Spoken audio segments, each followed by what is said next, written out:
bird on a tree. I'm just sitting here. I got time. It's clear to see. From up here, the world seems small. We can sit together. It's so beautiful, you and me. We meant to be in the great outdoors, forever free.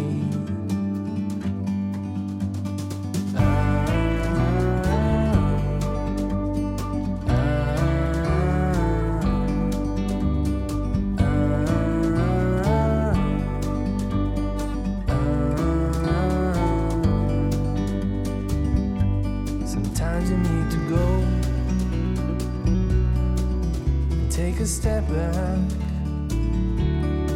to see the truth around you. From a distance you can tell.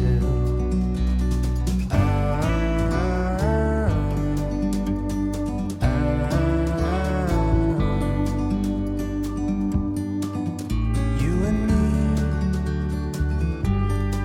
were meant to be in the great outdoors, forever free. You and me meant to be in the great outdoors, forever free.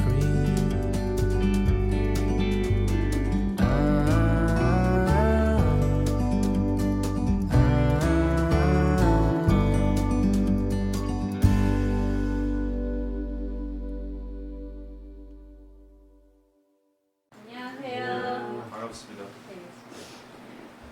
아까 농사 이야기도 많이 했는데 비가 많이 와가지고 특히 이제 바다 사진 찍으러 다니고 갯벌 사진 찍으러 다니다 보면 물이 들어오면 갯벌 찍을 수가 없잖아요. 그때를 보고 가서 찍는데 12시에 물이 이제 빠져나왔다. 그때 가서 사진 찍으려면 막 여름에 햇빛 강하고 춥고 막 그래서 여름에 참 이렇게 사진 찍으러 가기 힘든데 비가 온다. 그래 카메라를 세울 수가 없잖아요. 그게 또 그러니까 비가 막 굉장히 오면서 사진 찍는 일보다도 이제 밭에 농작물이 쓰러졌는데 이걸 어떻게 세우나 뭐 완전히 주객이 전도돼가지고. 농사꾼 받으셨어요. 예, 주객이 전도돼서 굉장히 좀 내가 지금 뭐 하나 그런 생각도 했고요. 빨리 사진 찍는 일로 돌아가야 되겠다. 결론이 참깨 수확을 끝내면은 농사는 일단 멈춰야 되겠구나. 지금 그런 생각 중입니다. 숙제 이제 사진 숙제들 내가지고 감상 나누기 하는데 조금 전에 이제 우리 현자 대표님이 질문하셨죠. 파일 보내라고 그러면은 파일을 사진으로 찍으면 핸드폰에서 사진으로 찍으면 한 5메가 뭐 이렇게 되기도 합니다. 저 핸드폰 같은 경우는. 그래서 그걸 카톡으로 보내봤어요. 또 카톡으로 보낸 걸 다시 다운받아봤더니 300kb예요. 그러니까 거의 10분의 1도 안 되는 거예요. 그만큼 그래서 왜 보니까 명칭도 파일 명칭도 카톡 파일 명칭으로 바뀌었어요. 그러니까 카톡으로 이제 적응을 하는 거죠. 그러니까 원래 찍은 사진이 카톡으로 이동되면서 용량을 줄여가지고 카톡에다가 올리게.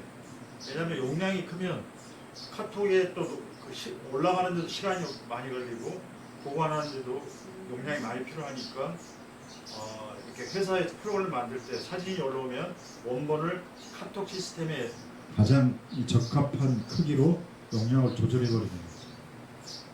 그러니까 이제 당연히 보내는 파일들이 다 찍기는 본래 한 2, 3메가 찍었는데 저한테 보낼 때는 뭐 200메가, 좀 큰 것들이 한 200메가 아니라 2kB 그러니까 200kB 이 정도로 되니까 예를 들자면 이런 거죠.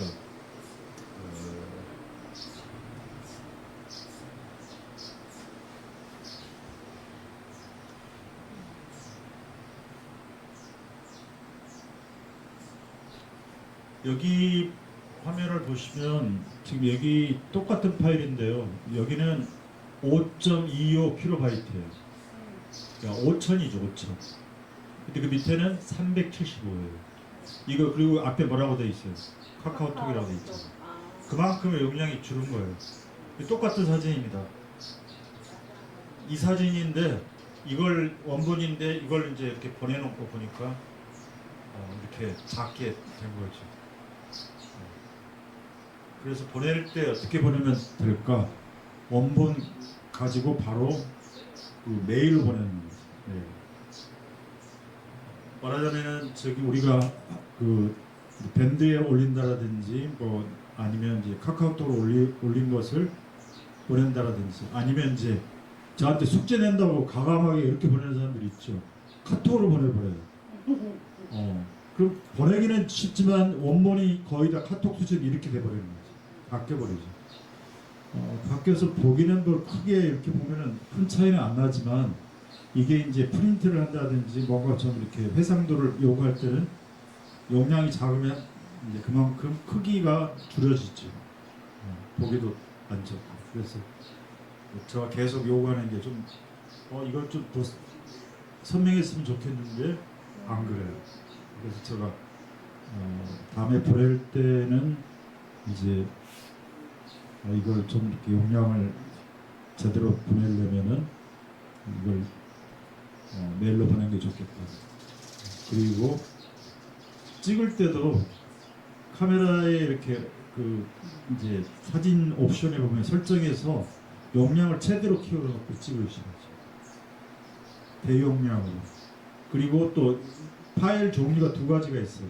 하나는 JPG 파일. 우리가 지금 보는 종류들의 파일이 JPG 파일인데 그 말고 RAW라고 하는 로우 파일이 있어요.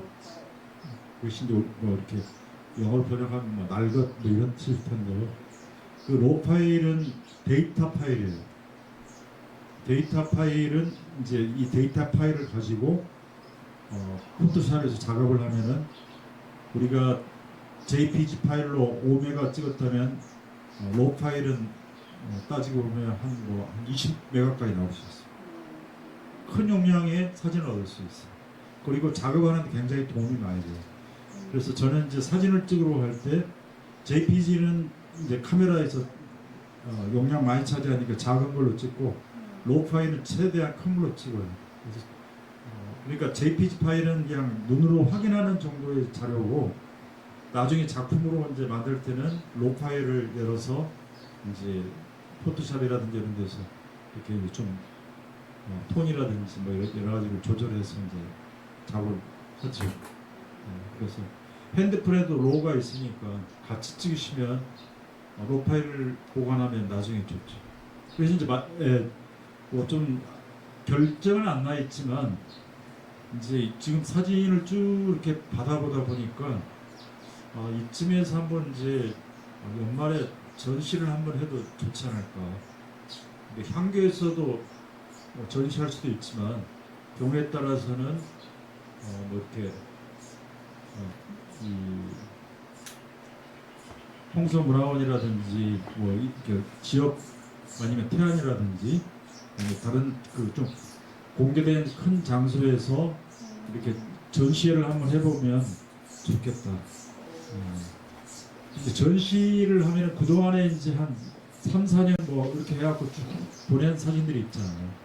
그 사진들 다 불러다가 이제 다시 한번 보는 거예요. 어떤 사진이 마음에 든다. 근데 한 10장을 갖다가 전시한다. 그러면 이제 10장을 골라야 되잖아요. 그럼 10장을 고르는 과정에서 10장끼리 이야기가 또 통해야 돼요. 뭐 그런 것들을 선정하는 과정 자체가 공부예요.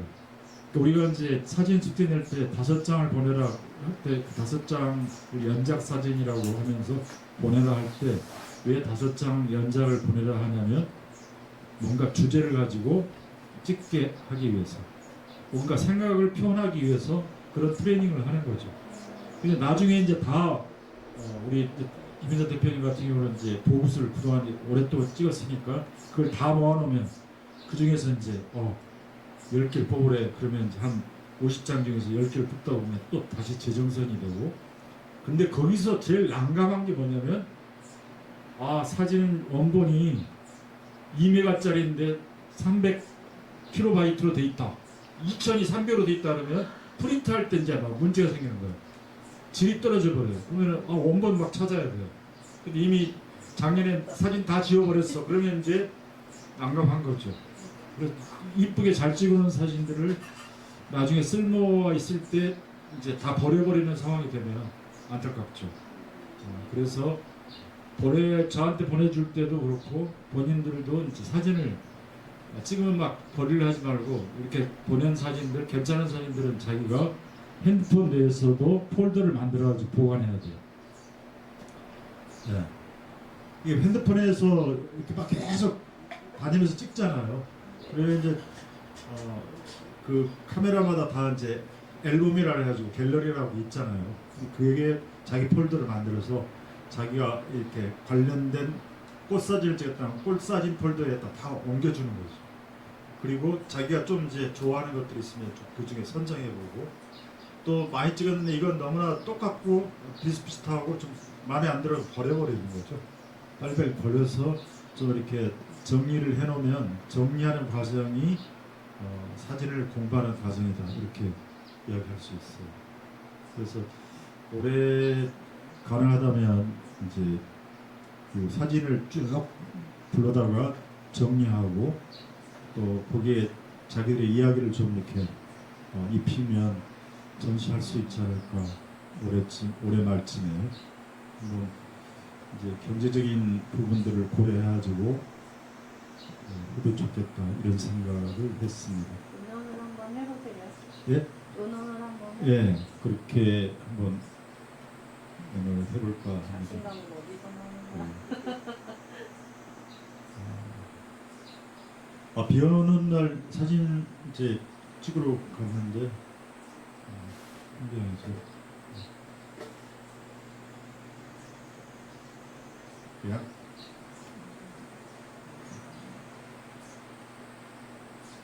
풍경에서 이렇게 사람을 크게 그려놓는 방식이 있고 그냥 원경에다 같이 놔버리는 방식들이 있는데, 이렇게 되면은 이제 사람이 풍경 속에 이렇게 같이 묻혀가잖아요.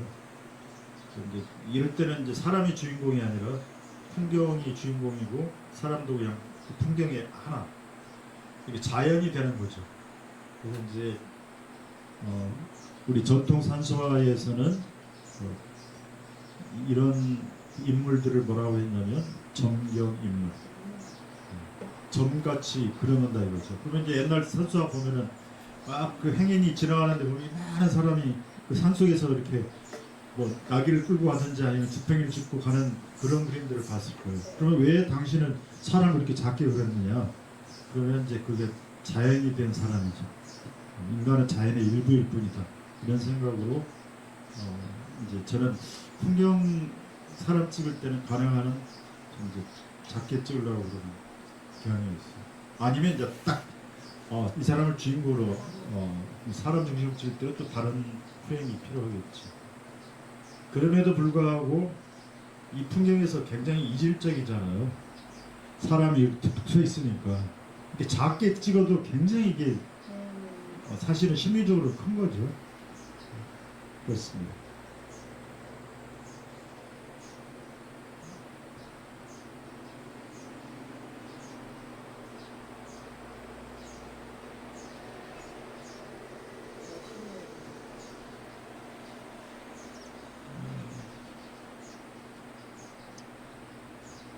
순서대로요. 가나다라 순서대로 했습니다. 연작 사진부터 보겠습니다. 연장 사진에 이 보시면은 지금 제가 이렇게 여기 처음에 보내주신 거예요. 이게 네. 처음에 보내준 게 아니라 다시 보낸 거죠. 이게 이제 메일로 보내니까 용량이 커진 거죠. 그렇죠? 이 중에서 이제 제가 좀 보정을 해가지고 보정을 하니까 이제 좀 커진 거예요. 용량이 6메가가 되고 그랬죠. 잠깐 보시면은 이제 이런 사진 보내주셨죠.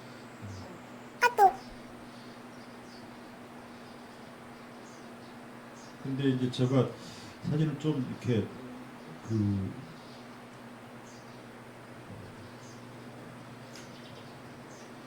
사진에서 중간 톤을 좀 낮추면 명암이 생겨요. 이 보정할 때 네. 그 핸드폰으로 사진을 찍을 때는 좀 노출을 낮추면 좀 이렇게 그 뚜렷해져요. 명암의 차이가. 그러니까 막 밝게 찍으면 가볍게 다 밝아가지고 어둡고 이제 밝은 것의 차이가 간격이 없어지니까 밝게 찍으면 다 날아가지만 좀 어둡게 좀만 낮춰주면 어두운 것은 더 어두워지고 밝은 것은 좀 가라앉으니까 명암의 차이가 뚜렷해지면서 입체감이 생겨요. 그래서 찍으시면서 이왕 찍을 바에는 좀 이렇게 한 장 찍고 물러서는 게 아니라 찍어보고 괜찮네? 그러면 살짝 이렇게 터치를 하면은 이 노출 조정 개가 있잖아요. 그걸로 살짝 노출을 낮추면 입체감이 탁 나타난 사진을 찍을 수 있어요. 그러니까 사진을 찍으실 때 나는 찍으면 다 명작 되는 사람은 세계에 아무도 없어요. 세계적으로 유명한 작가들도 다 카메라를 들고 나가면 괜찮은데 하면은 여러 장 찍어요. 아니면은 뭐 수백 장을 찍기도 하고 그 비싼 필름을 가지고도 수천 커트를 찍어요. 그 중에 하나를 고르는 거죠. 그런 지점들이 있죠. 이게 이 경우는 지금 이제 사진을 찍어서 이 파란 톤과 이 황색의 톤도 있고 시커먼 톤도 있고 밝은 톤도 있고 그래서 은근히 이렇게 세 개의 대비가 있고 또 이렇게 채도 그러니까 말하자면은 톤을 좀 낮추니까 그 질감이 아예 살아나 있어요. 그리고 다른 사진에 비해서 이걸 이제 키워 보면 안 키워지네. 이걸 키워 보면은 이제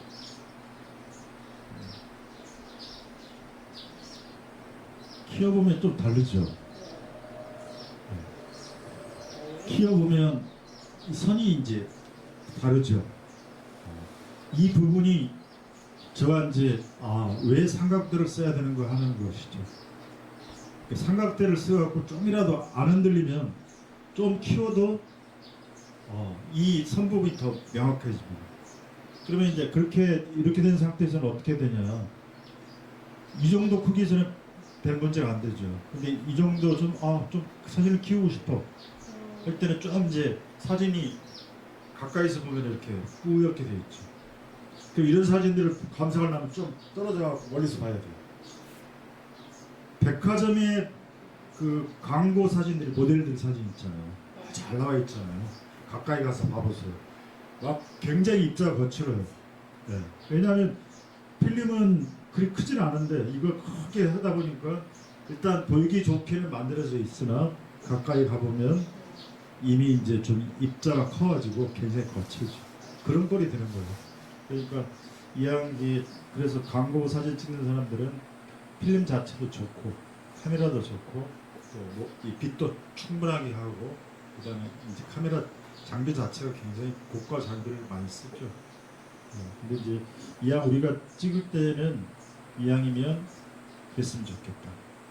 이 사진은 굉장히 회화적이죠. 느낌도 좋고요. 찍으신 분이 한 말씀 하시죠. 저는 네. 그러니까 요 사진 찍을 때, 그러니까 저는 그런 것 같아요.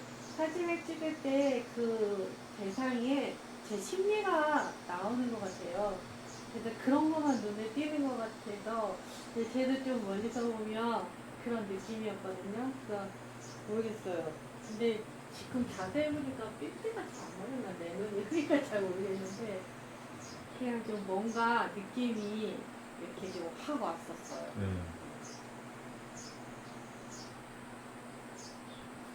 근데 찍고 나서 이제 좀 지나서 마음이 이제 안정되거나 이제 다른 마음이 생겨서 보면은 내가 이걸 왜 찍었지? 이런 생각이 들 때도 있어요. 그러겠죠. 그러니까 그 이제 대상하고 나하고 소통되는 부분들은 내 정서하고 좀 이렇게 정서하고 소통이 되기 때문에 아무거나 찍는 것 같지만 사실은 끌어당기는 거거든요, 서로. 그러니까 돌아와서 보면 왜 이걸 찍었지 하는 사진도 있고, 그때 좀 느낌 좋았는데 돌아와서 보면은 막, 야 오늘 하나 뭐 건졌다, 뭐 이제 이런 사진인데 지금 이 사진도 핀이 잘 안 맞았어요. 안 맞았는데 그냥 마치 그림 이렇게 쭉 문질러 놓은 느낌들이 있어서 좀 이제 여기 채도, 그러니까 말하자면 톤을 좀 낮추니까 이렇게 명암도 좀 생기고 약간 문질러진 그 회화적인 느낌들이 있죠. 그러니까 그 일부러 뿌옇게 만들어서 사진 찍은 패턴이 있잖아요. 그런 이제 효과들이 있는 거죠. 그런 면에서 느낌이 괜찮은 이제 그렇죠.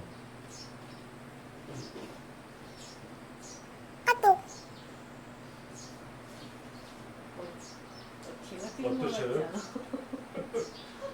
딴 사진 같아. 네, 그렇죠. 이것도 표정이 표정이 뭔가 좀 한숨을 옆으로 세우시고 있는. 저때 이렇게 날이 서 있었어요. 그렇죠. 그렇죠. 이게 색을 좀 강조한 거예요. 그러니까 딴 사진 같아요. 딴 사진 같죠. 네, 원본하고 다르고. 완전 차이 나는데요. 이것도 그렇죠. 네. 그러니까 이게 이 중간 톤을 좀만 조정하면은 확 달라져요. 그러니까 이제 그러면은 사진을 조작하는 거 아니냐는 이런 질문들을 하죠. 근데 그게 이제 그게 아니고 사진도 이제 필름으로 처음 찍었을 때부터 지금까지 약간 톤을 조절하면서 자기가 원하는 그림을 그려오는 거죠. 그림이 붓으로 막 해가지고 톤을 조절하듯이 암실에서 오추를 조절하면서 자기가 원하는 것을 얻어내는 과정이에요. 근데 암실에서 했던 것을 요즘에 디지털 그 사진에서는 포토샵으로 얻어내는 거죠. 그러니까 좀 더 편리해지니까 야 뭐 그 조작 아니야? 이제 이렇게 되는데 조만간 AI한테 부탁하는 거죠. 얘 좀 이렇게 느낌을 좀 자연적인 느낌을 좀 넣어줘봐. 그러면 일단 AI가 알았습니다 하면서 싹 바뀌는 거죠. 그러면 그때 가서 나오는 사진을 우리는 어떻게 생각할까? 그 질문은 이와 똑같습니다. 사진이 딱 처음 생겼을 때, 기계가 해주는데 어떻게 그게 예술이 될 수 있느냐? 그건 기계의 몫이지 인간의 몫은 아니야. 이렇게 했단 말이죠. 그런데 이제 그 후로 사진도 그래서 회화처럼 가고 싶어하고 또 이제 그림은 사진처럼 똑같이 그릴 수 없잖아요. 그러니까 그러면 그림은 이제 그림대로 나는 어떻게 하면은 예술이라는 것이 무엇인가에 대한 본질을 더 고민하면서 회화도 더 이제 그림도 더 말하자면 이제 똑같은 걸 재현하는 게 아니라 더 아름다움이 뭔가 이가 무엇인가 이런 것들을 더 찾아내면서 추상화가 되기도 하고 생면 그리기도 하고 아주 막 다양한 그림들을 이제 뭐 우연성에 의지하는 막 물감 뿌리고 막 그리고 등등의 그런 다양한 현대 회화들이 진행이 된 거죠. 똑같이 그리는 거 이제 안 하려고 그러죠. 최근에 와서는 이제 극사실비유라 가지고 사진처럼 그리는 사람들이 있지만 어쨌든 그런 흐름들이 다 있었고 이처럼 이제 좀 이렇게 포토샵으로 이렇게 좀 조정해서 자기가 원하는 톤을 얻고 이렇게 사진을 얻는 것도 가능한 일이다. 뭐 그렇게 생각이 듭니다. 다 하고 있습니다. 네. 이 사진도 그러니까 지금 제가 좀 아쉬운 부분이 핀이 다 안 맞아 있어. 거의 그 핀이 안 맞아 있으면서 오는 것을 지금 이제 색감의 이 톤 자체, 이렇게 채도 차이를 이렇게 중간 톤을 조절해가지고 이렇게 명암을 주니까 느낌은 나쁘지 않지만 이걸 키우면 바로 그냥 뿌여지죠. 그렇죠? 그래서 이렇게 핸드폰으로 찍고 나서 이렇게 쫙 확대해 보면 바로 알 수 있어요. 결과물을. 그러면은 그걸 가지고 이걸 좀 더 안 흔들리게 찍어볼까? 근데 너무 가까이 찍다 보니 아니면은 망원 줌 기능으로 막 확대하고 찍다 보니 미세한 흔들림이 바로 반응이 돼요. 바들바들 떨려요. 이게 네. 당겨하면 화면 그렇죠. 자체가. 그러니까 그런 면에서 이 하나 사서요. 핸드폰 거치대로.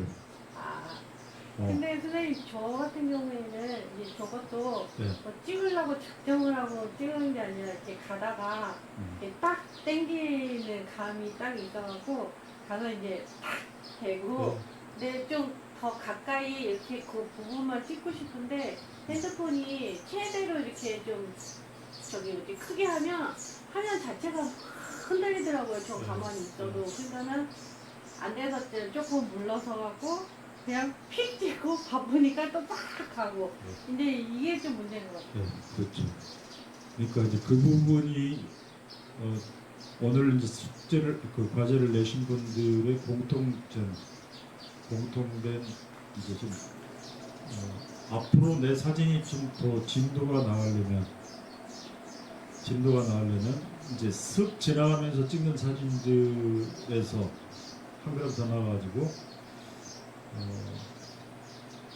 내가 사진을 찍기 위해서 좀 이렇게 살짝 시간을 내는 그러면 삶이 바뀌지 않겠어요?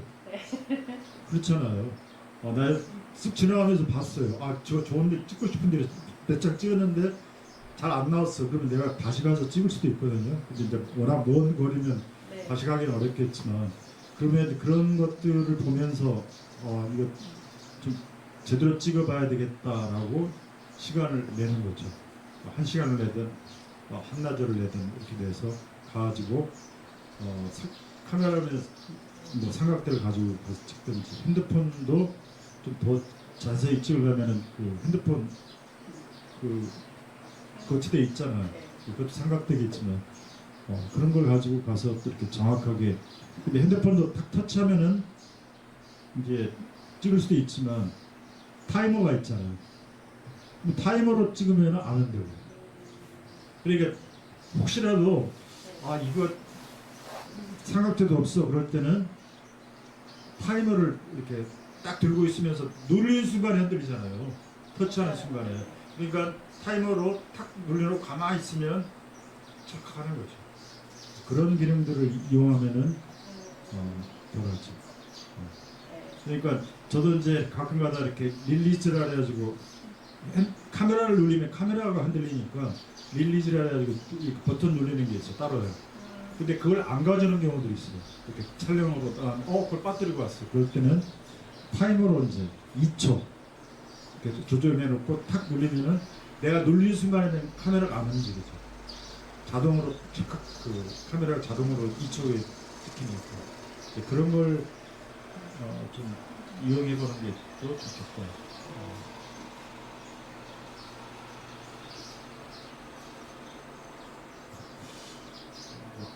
이렇게 이야기하면 다 안 맞았어요. 아니 핀이 안 맞는 건 이제 전체적인 속상한 일이 있었던 것 같기도 맞아요. 그때 한참 막 열이 솟구칠 때였어요. 그러니까 네. 그죠? 그래서 저런 거만 보이더라고요.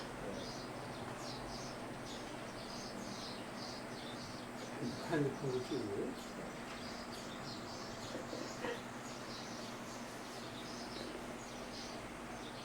그래도 이제 이게 그 이 나무 결이 갖고 있는 이제 거친 느낌 그리고 막 구체적인 뭐 어떤 팩트를 요구하는 것보다도 이 거친 이 질감들 자체가 있고 색감도 있어서 좀 핀이 안 맞더라도 좀 이렇게 말하자면 좀 헤어진 느낌들을 줘서 그나마 이렇게 쭉 가는데 이제 앞으로 좀 그 보고서 계속 찍게 될 텐데 네. 찍게 될 때 좀 이제 삼각대 없을 때 어떻게 찍고 그런 걸 좀 더 그리고 이제 전체적으로는 그리고 저기 그 태안의 이제 한선아님 같은 경우는 카메라가 있어요 자기가 카메라가 있고 그 카메라를 들고 나간다는 자체가 다르죠 사진을 찍고 그렇지 맘먹고 가는 네. 거니까. 그러면은 이제 일단은 뭐 삼각대도 필요하든지 아니면 필요하지 않더라도 이제 카메라를 들고서 최대한 이제 이렇게 목적의식을 가지고 가는 흐름들하고 좀 다르죠. 다 왔네요.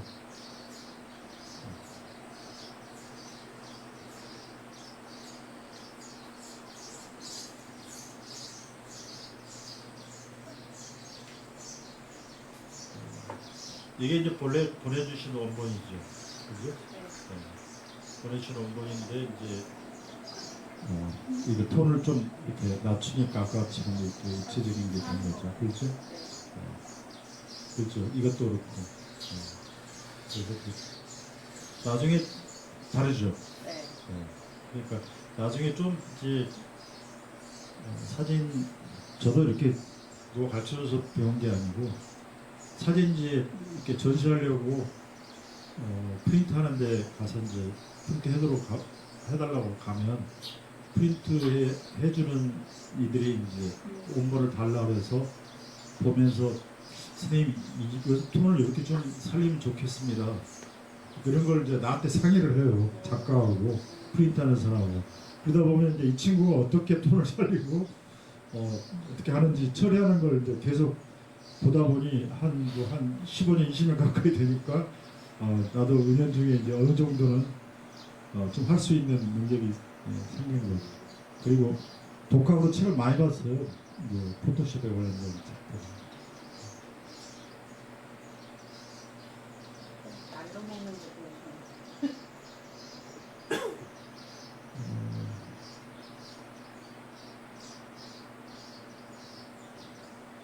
그 다음 사진들이죠. 이것도 여기 보시면은 200, 360 이렇게 돼 있죠. 이게 이제 말하자면 거쳐서 온 거죠. 네. 네, 그리고 나중에 이제 보낸 건 2000이요, 2000. 그러니까 왜 네. 그렇게 되는 거지? 그러니까 이제 이게 여기 앞에 보면은 다른 데이터를 그 프로그램을 거쳐온 거고 이 원본은 이름이 이렇게 돼 있죠. 네. 그러니까 처음에는 이렇게 크게 차이 안 한 것 같은데 사진 느낌 참 좋아요. 이 사진. 원근감도 있고 이렇게 앞에 사람이 피사체가 있고 또 먼 뒤에도 있고 그래서 원근감도 좋고 톤도 이렇게 비 오는 날이라든지 안개 낀 날에 갖고 있는 단점은 좀 이렇게 가라앉으니까 좀 안정감이 있잖아요.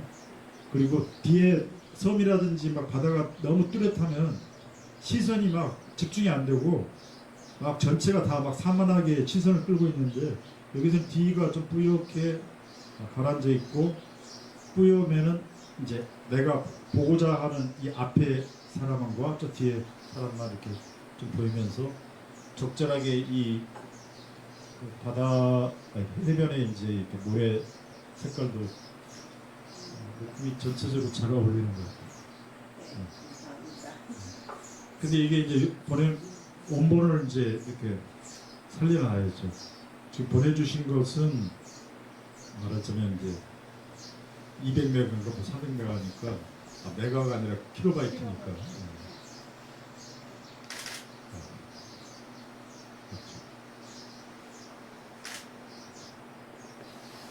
참 열심히들 비우는데 막 뭔가 피사체를 차고서 막 예. 찍으려고 하는 자세들이 너무 예뻤어요. 네. 또 저분도 똥단지도 엄청 열심히 막 찍으시더라고요. 오늘 숙제를 안 했어요. 그러게 왜 안 됐지? 아, 고민 많이 하셨던데. 생태 사진에 관심이 많으십니다. 생태 쪽에. 예. 네. 어쨌든 뭐 다음에 내겠죠. 이런 건 이제 그러니까 이 사진에서 제가 맨 첫 그 몇 년 전에 이제 강의할 때 보면서 이 사진은 어때요? 정중앙이 아니라 약간 맨평 그리고 옆에가 사람이 있으니까 이게 좀 뭔가 원근감을 딱 주잖아요. 근데 얘는 이제 딱 정중앙이 가 있어요. 그렇죠? 그러면 이걸 이렇게만 해도 달라져요. 네.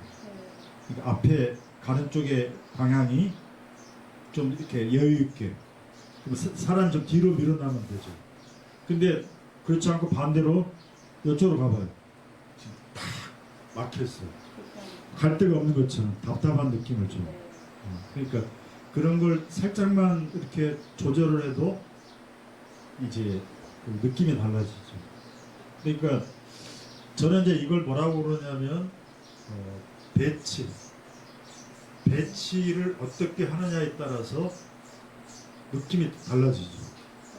의미가 달라지죠. 그러니까 약간 딴 이야기를 좀 해보자면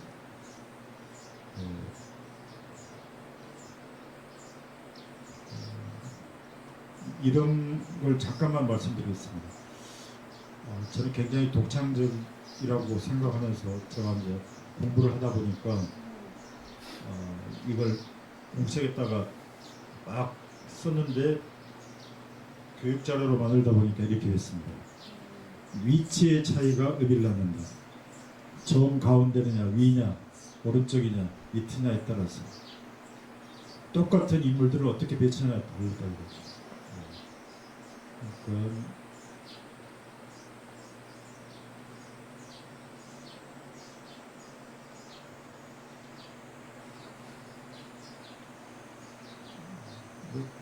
그렇죠. 이것도 그렇죠. 그러니까 이게 똑같이 나란히 위치와 크게 이렇게 어떻게 두느냐에 따라 다르죠.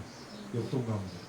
그러니까 조금 전에 바닷가에서 앞 사람과 뒷 사람이 크고 작은 것들이 있으면서 좀 어문감도 있었잖아요. 그런 것들이 다 의미 차이를 두죠. 배치 차이가 나는 그다음에 모양의 차이가 나는 의미. 그리고 호의 위치가 어떻게 두느냐에 따라 달라지죠. 톤의 차이도 이렇게 의미를 낳고 그 다음에 나열의 방향에 따라 또 달라지죠. 색의 차이가 또 가면 의미가 있고 그 다음에 이제 명암의 차이. 그래서 이제 흔히들 그 전에 사진을 배운 사람들은 제가 사진 처음 할 때 이렇게 독립기장을 했었죠. 처음에 사진 배울 때는 이렇게 3분할 구도라고 해가지고 3으로 나눠서 이 3분할 선에다가 수평선이나 지평선을 넣는 그런 식의 공부들을 많이 했죠. 핸드폰에도 이 격자가 있어요. 거기다 넣으면은 좀 안정감 있는 사진이 있다라고 한 것이죠. 그런 것들을 공부하고 그랬었는데 이제 제가 이 사진 공부를 하다 보니까 이제 강도의 차이, 배치의 차이 이런 것들이 이제 의미를 낳는다. 이게 이제 들레즈라고 하는 프랑스 철학자가 이제 말하는 거죠. 그러니까 세계가 어떻게 창조됐는가라고 할 때 그 사람은 이제 강도의 차이가 이제 생성을 낳는다 이런 이제 주장을 하시는 분인데 예술적인 차원에서도 이제 이런 차이들이 의미를 낳는다 볼 수가 있습니다. 간단히 말씀을 드렸고요. 애기 있군요. 가끔씩. 뒷모습이 날씬해 보이질 않는 거네요. 뒷모습이. 그런들이 애기는 뭔가를 향해서 관찰하고 있는 것 같은데. 그렇죠?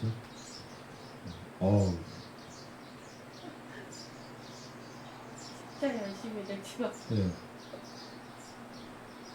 이 사진은 그래도 괜찮은 것 같아요. 좀, 파란색 우비가 너무 강렬했어요. 네. 접니다.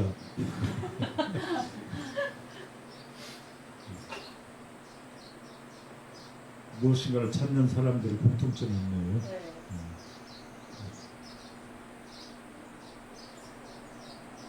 이 사진 참 좋은 것 같아요. 이렇게.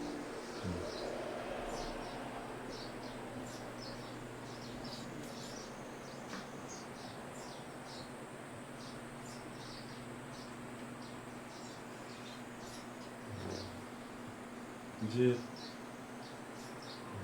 오수정님 사진 보고 잠깐 쉬었다 오겠습니다. 오수정님은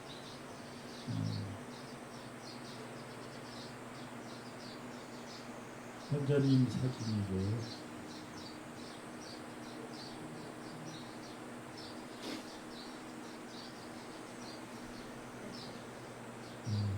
코엑스 별마당 도서관이라고 합니다. 이 도서관 가서 이제 찍었는데 뭐 사진을 찍기 위해서 이렇게 다니는 건 아닌 것 같고요. 이제 주말이면 그냥 서울 이곳저곳을 다니면서 눈에 들어오면 이제 사진을 찍어서 이렇게 이제 숙제로 쭉 보내주는 것이죠. 그래서 사진 찍기 아주 쉽게 하시면서 이제 꾸준히 그 공통되게 서울의 도시 풍경을 계속 보내주고 있어요. 그래서 그런 대로 괜찮은 것 같아요. 그래서 제가 제목을 오수정님의 연작 사진 도시 풍경전이라고 이렇게 제목을 붙였고요. 이제 제가 붙였기 때문에 주제 없는 거고 나중에 이제 혹시 전시하면은 그리고 사진을 한 면을 한번 봐볼까요? 아니고 여기 있네.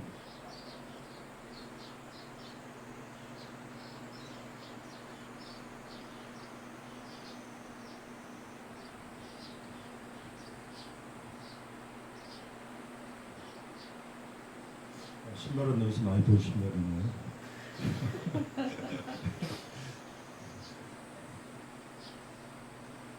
도서관에서 애들이 뭐 이렇게 열심히 보내요? 무슨 책을 보는가 좀 볼까요? 저희는 뭐 만화책은 아닌 것 같은데요. 그림책이긴 하지만. 근데 엄마가 지금 사진을 찍고 있거든요. 애들이 그렇게 책을 열심히 보고 있으면 참 얼마나 마음이 그 부모님 마음은 공통될 거예요. 우리가 이렇게 관심이 있고 책을 열심히 보는구나. 공통된 마음이 있을 거예요. 그러니까 이제 애들 이 책 다 볼 때까지 이제 기다리는 거죠. 도중에 야 가자 이렇게 하는 게 아니라 이제 그게 눈에 들어왔대요. 오수정님은 그 여유롭고 또 기다려주는 그런 부모의 그 마음 이런 것들이 눈에 들어와서 이 사진을 찍었대요. 메일이 그렇게 저한테 보냈습니다. 이 사진은 이렇게 이제 다른 건 없고 두 아이만 있는 모습이고 애들이 책을 보고 있는 그것도 잘 표현한 것 같아요. 사진이. 이제 이런 사진들은 좀 약간 산만하죠.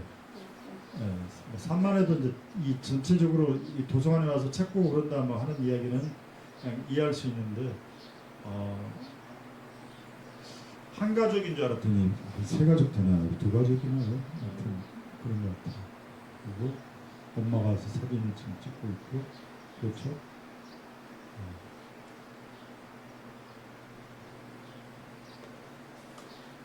좀 저런 경우에는 엄마를 잘라내면은 여기요. 네. 아까 엄마가 잘라낸 사진이 이거죠. 네. 이거죠. 그렇죠. 근데 사람 저렇게 반쪽으로 그냥 해도 괜찮을까요? 이제 저와 그 전에 이제 같이 사진 공부하면서 사람을 잘라내는 것 좋은 것 그게 같지 제일 않아요? 고민스러워요. 네. 어디를 잘라야 될지. 뭐 자를 때는 이제 조각상 생각하시면 된다 뭐 그랬는데 이 같은 경우는 조각상에 이런 조각은 없죠. 그러니까 조금 사람을 더 많이 나오든가 아니면 더 없애든가 이럴 수 예. 있는 그리고 이제 이 엄마하고 아이들이 중심 테마였으면 이제 이 사람도 빠져도 좋은데 이제 그렇죠. 행인 일도 있고 그러니까. 근데 이제 그 자체보다도 엄마가 아이들을 기다리고 있다라는 쪽에 이제 포인트가 있으니까 꼭 나쁘지는 않은 것 같은데요. 제가 생각할 때는 이제 좀 이 방송을 보시는 것 같아요, 수장님은. 보고 항시 이렇게 또 이제 사진 보내주셔서 이제 이쁘고 이제 조만간 한번 봐야 되겠죠. 근데 제가 생각할 때는 이 사진들을 여기 잠깐 보실래요? 거기에서 아주 큰 아이콘. 사진 크기가 어때요? 신기해요. 다 다르죠? 네. 왜 그런지 아세요? 왜 그럴까요? 사진 크기가 다 달라요. 그냥 네? 잘랐어요. 자른 거예요.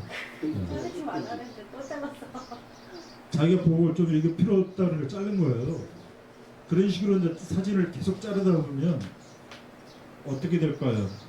이제 자세히 한번 봐볼까요? 거기를 자세히 보면 용량 크기도 천차만별이에요. 그렇죠? 용량 크기도 다르고 또 이제 이게 사이즈가 있죠. 1대1이면 다 같이 1대1로 가든지 4대3이면 4대3을 가든지 파노라마처럼 가든지 사이즈 이 프레임에 좀 통일성이 좀 필요해요. 왜 그러냐면 있죠. 여기 보시면 이 벽면에 있는 이 향교 사진들을 보면 다 똑같죠. 근데 저 중에 하나만 딱 1대1이라고 생각해 보세요. 왠지 이 같이 디스플레이를 하면서 잘 안 어울려요. 그런 지점들이 있어서 그렇기도 하고 이렇게 자르는 식으로 계속 사진을 찍다 보면 저도 자르고 싶은 욕망이 생길 때 많죠. 그냥 사진 잘하는데 얼마 잘라놓으면 진짜 멋있어요. 굉장히 멋있는 사진이 돼요. 근데 그렇게 사진을 찍어놓으면 내가 5메가로 찍었는데 이렇게 부분만 잘라놓으면 1메가 돼요. 그게 좀 저는 저 같은 경우에도 한 번씩 자르고 싶은 마음이 생기는데 볼 때는 괜찮은데 이제 나중에 선생님처럼 그렇게 그걸 봤을 때 용량의 차이가 나니까 이건 표시가 나죠. 네, 살짝 기울이가 좀 이렇게 좀 하고 싶어도 이거 하면은 용량에 문제가 생기지 않을까? 기울기 정도는 조절해도 크게 문제는 안 돼요. 근데 이제 이걸 프레임을 갖다가 이렇게 그 자르기 있잖아요. 그 편집 도구를 가지고 그 핸드폰에 그걸 가지고 이렇게 쫙 이제 이렇게 막 해서 자기가 원하는 것만 딱 해서 멋있게 그렇게 멋있는 걸 알면 찍을 때부터 그렇게 좀 하셔야지 사진이 들어요. 그러니까 오성님은 이제 이렇게 어떤 그 즉흥성 또 감각적인 이 플레임 구성 이런 것들은 뛰어난데 좀 더 이제 이렇게 좀 더 찍고 또 때에 따라서는 이게 아니라 싶으면 다시 찍고 이렇게 해서 이제 자르는 건 옛날부터 이렇게 계속 그러는데요. 좀 이제 이하님이 좀 지향하시고 프로들도 자르긴 잘라요. 자르기도 하고 그래요. 그런데 이제 그렇게 계속 습관화되면 그렇고. 근데 이제 하나 그 공통된 것은 다 뒷모습이에요. 뒷모습이 있으니까 이제 이렇게 앞모습이 있으면 그 사람 얼굴이 어떻게 생겼다라는 쪽에 자꾸만 가신 것 같은데 뒷모습이 보여주면서 상황들에 대해서 이렇게 자연스럽게 빠져들게 해주는 그런 장점이 있는 것 같습니다. 한 5분 쉬고 다시 하겠습니다. 네.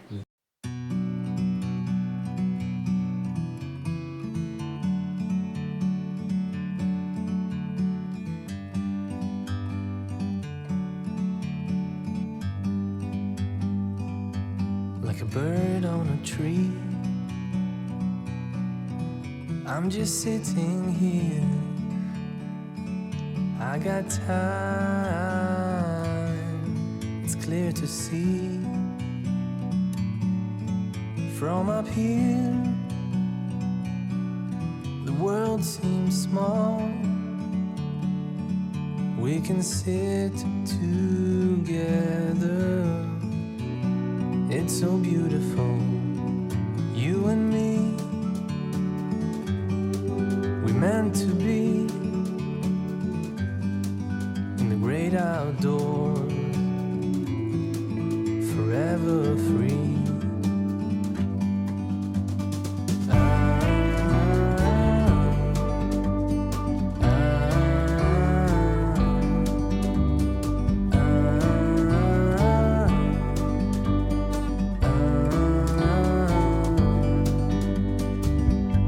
Sometimes you need to go and take a step back to see the truth.